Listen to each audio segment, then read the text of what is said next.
The Paris Climate Agreement. We'll always have Paris. We'll never have Paris. I withdrew the United States from the terrible one-sided Paris Climate Accord. It was a total disaster for our country. This is Trump on Earth. Thank you. I'm Reed Frazier. The Paris Climate Agreement was put in place to prevent catastrophic and runaway global warming. Well, you probably know that President Trump is trying to pull the U.S. out of this agreement. Today, we're going to talk with the man who helped put the U.S. in the agreement in the first place, President Obama's chief climate negotiator.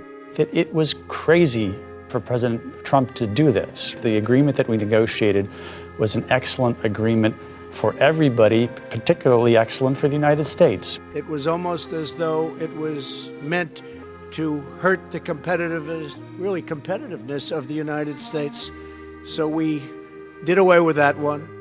In the wake of President Trump's decision, what's the future of international climate policy? We'll talk about that in a minute.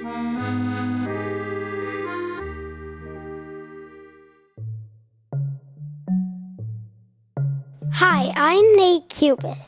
And I'm Reggie Cubis. We're the sons of Trump on Earth, producer Andy Cubis. She works behind the scenes. We think you should support this podcast on how do you say this word?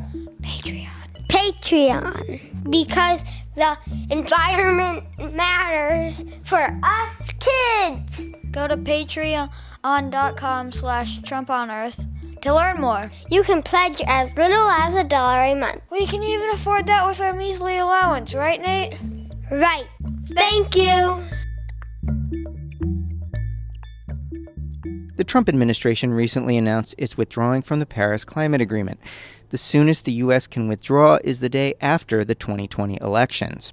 Here to talk about the future of the agreement and global climate policies is the man who was the chief U.S. negotiator on the Paris Agreement under President Obama. His name is Todd Stern. He's a senior fellow at the Brookings Institute.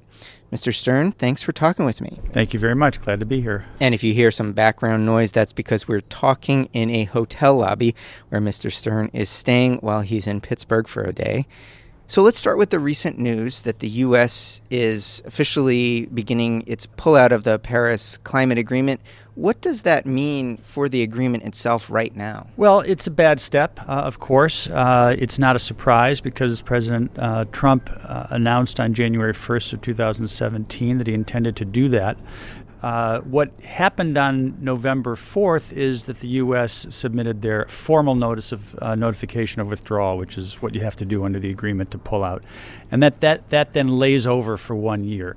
So that's the technical part of it. But look, the U.S. is an absolutely central player with respect to the Paris Agreement, with respect to climate action internationally in general. Insofar as the United States is not there, the process will be less effective, less ambitious, able to do less than if the U.S. was there. The U.S., Madeleine Albright said, former Secretary of State Madeleine Albright said in the 1990s that the United States is the indispensable nation in international affairs, and in my slice of those international affairs involving climate change, I certainly think that she's right. So let's talk about what the U.S. being out of the agreement, in theory and now in deed pretty soon would mean. Does this mean that other nations won't feel as compelled to lower their carbon emissions? I think you will have some of that effect. I do not think that other nations are going to literally pull out. I certainly hope not, but I don't think that's going to happen. We haven't seen any of that yet. The United States at the moment would be the one country out of the 195 or so countries in the world that would not be in the Paris Agreement. But when the United States is not acting, the leaders in China don't feel the same positive pressure to act. The leaders in countries all over the world don't feel the same sense of urgency and the same sense of push. And indeed, many of them will look and say, well, why should we go to the max if the United States isn't even doing anything? One of the things that's important for those of us who are still trying to push, and I'm certainly one of them, to underscore for other countries, and it makes a big difference when you do underscore this, is the tremendous surge of activity that has occurred since President Trump announced his planned withdrawal. Surge of activity from our subnational players, governors, mayors, civil society, universities. There's now the U.S. Climate Alliance is the alliance of states that formed right after, like within days after that announcement by Trump in June. There are now 25 governors, states that are part of that. And overall, if you look at the states and cities and so forth, you have forces in the United States that represent nearly 70% of our GDP, something around 65% of our population, and 50% of our emissions. And if you looked at that grouping as a country, it would be the second or third most important player in the world. So those things are important. They're not the same as having national leadership, but it does make a difference to countries when they hear that. So there have been a lot of sort of criticisms of the Paris Agreement. One is that it's non-binding. It relies on countries to sort of do the right thing and relies a little bit on what we would otherwise call peer pressure among countries to do the right thing. I imagine that was part of the negotiation of 195 countries. It seems really difficult to get all of the world's leaders to agree on things. What would you have changed about the agreement if you could have? Well, that's an interesting question. Let me tell you one thing I would not have changed. I would not have changed that structure that you were just talking about. And indeed, it was a structure that the United States was intimately involved in advancing along with other countries. But the most important elements of the Paris structure are, first of all, that it is a bottom-up, not a top-down arrangement with respect to the actions that countries take. There are top-down elements also. There are goals that all countries sign up for. There are elements of accountability, most importantly, the whole transparency system, reporting on what you've been doing, reporting on your inventories, getting reviewed by having those reports reviewed by expert committees. That's top-down. And those things are legally binding. Those affect everybody. The thing that's not, the most important thing that is not legally binding are the actual targets that countries put forward. And the reason for that is there would have been no possible way to get this agreement done on the basis of those being legally binding unless you went back to the Kyoto model, which is legally binding for developed countries but not for developing. But we had been there and done that in the United States. That failed for the United States, and by the time we were negotiating Paris, the Kyoto Agreement itself probably represented only about 25% of global emissions, counted not China, not India, none of the developing countries, not the United States. By that time, Japan had pulled out. Any number of other countries had said they're not going to go forward any further. So that was not anything that could or should have been done differently. The only other thing I would say on this point is I always kind of resist the word voluntary because I think it gives the wrong. I know what you mean. It's not legally binding, but back in 2009 when there was an agreement getting negotiated under the auspices of Denmark, that also was a not full-blown agreement at all, but the term that the Danes used back then was politically binding, which is to say not legally binding, but kind of morally binding. Like it's not just, well, we'll do it if we want to. It's voluntary. If we do, we do. We don't, we don't.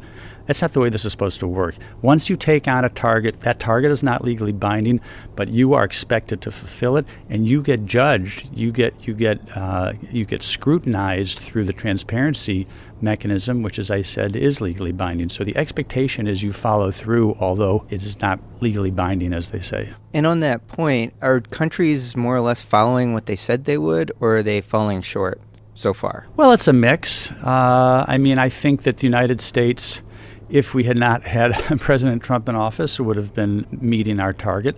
I think China is going to meet their commitments. I think you will find many countries all over the world, and probably, like I can't say whether it's most or not because I just don't have the data. But what I do think is that countries regard those targets in a completely serious way. This is not sort of you toss it out there, and if you make it, fine. If you don't make it, fine. That's not the way this plays at all in the Paris system. So give us two scenarios. The 2020 elections go for Trump, what happens there, and if a Democrat wins and wants to get the U.S. back into the agreement, what happens there? So let's start with the second one, which to me is the happier scenario. So number one, a new Democratic president could get us back into the agreement quickly. So assuming that the withdrawal does take effect on November 4th of 2020, as you pointed out, the day after the election, we would then be officially withdrawn, but a new president could essentially file the paperwork to get us back in. It would take about 30 days. So that can be done. I think if you look at what's going on in the Democratic primary, the sort of fractious multi-candidate Democratic primary, one thing that you see that is consistent is everybody in there is talking about strong action on climate change. And in a way that, by the way, is very different from the Democratic field in 2016. The sense of urgency and importance of this issue has not just ticked up, it has gone up quite significantly. And by the way, among Republican voters also. There's all sorts of variations of what you might see in terms of domestic policy to sort of rev up the engines again on climate change. Restarting something like the Clean Power Plan or something well, like that? Yes, exactly. There's the power sector, there's vehicles, there's all of the sectors of the economy that are important. And I would expect that you would see some efforts to do things on an executive authority basis and also efforts on a legislative basis, which will be important. That's scenario number one. Scenario number two is President Trump gets reelected.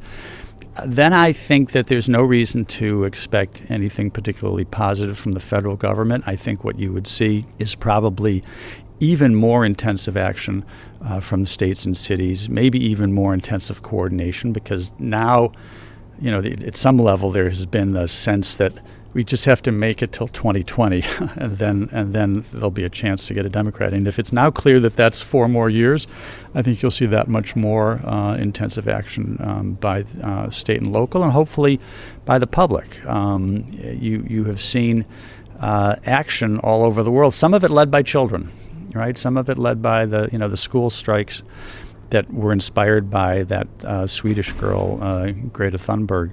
Were quite extraordinary all over the world, and including in the United States. I think people are getting very worried increasingly about climate change, and they're going to demand action. And there will be a tipping point politically in the United States. We're not quite there yet, but the tipping point is going to come where it will be bad for the health of anybody running for office to be against climate change. There's a lot of bad news about climate change. I mean, just with wildfires and things like that. Are you, I guess, optimistic about these things? Do you consider yourself a realist? It must have been very disappointing when President Trump announced he would pull out.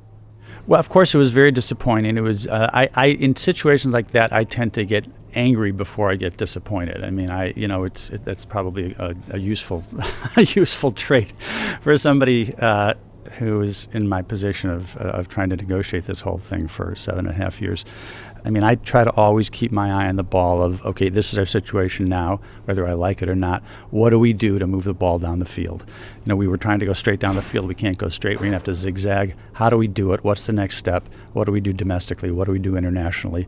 And just try to keep on fighting, because there's no choice. I mean, we have to do that. And the intense and extraordinary extreme events we see here in the United States, we think California, we think Houston with Hurricane Harvey, we think Florida or the Carolinas, the things that we see here that are extreme. That's completely understandable.